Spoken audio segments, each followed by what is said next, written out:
Եվ մենք ենք եղել եվրոպական օրակարգն առաջ մղողը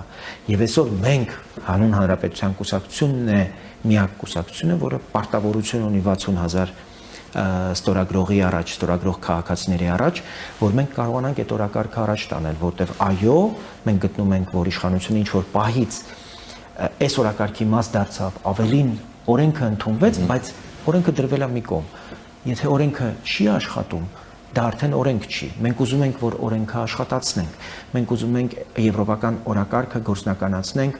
եւ նյութականացնենք, բանակցություններ են պետք։ Մանավանդ այսօր տեսնում ենք սահմանափակումներ կան կոնկրետ ապրանքատեսակների մասով։ Մենք առաջարկում ենք, որ Եվրոպական միության մեր գործընկերների հետ պետք է արագ խոսել արտոնյալ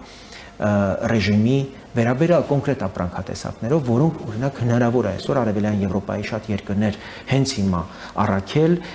եւ արդյունք ստանալ, ինչպես դա եղավ բացառության կարգով վրացական եւ մոլդովական շատ ու շատ ապրանքների դեպքում։ Հենց մենք այդ այլընտրանքները ունենանք, վստահաբար կարող եմ ասել, որ ռուսները հերթ են կանգնելու որպես, այո, որպեսզի իրենք եւս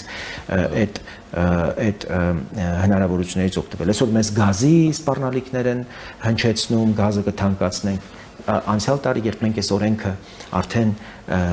ընդունել էինք մարտ ամսին, դրանից առաջ ես փետրվարին հանդիպել եմ կառավարության բարձրաստիճան պաշտոնյաների հետ, քննարկել ենք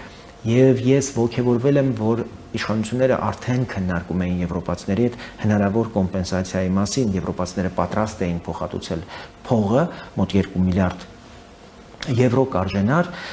եթե ռուսները որոշեին գազը թանկացնել։ Իհարկե լավ կլինի, որ ռուսները թանկացնեն գազը,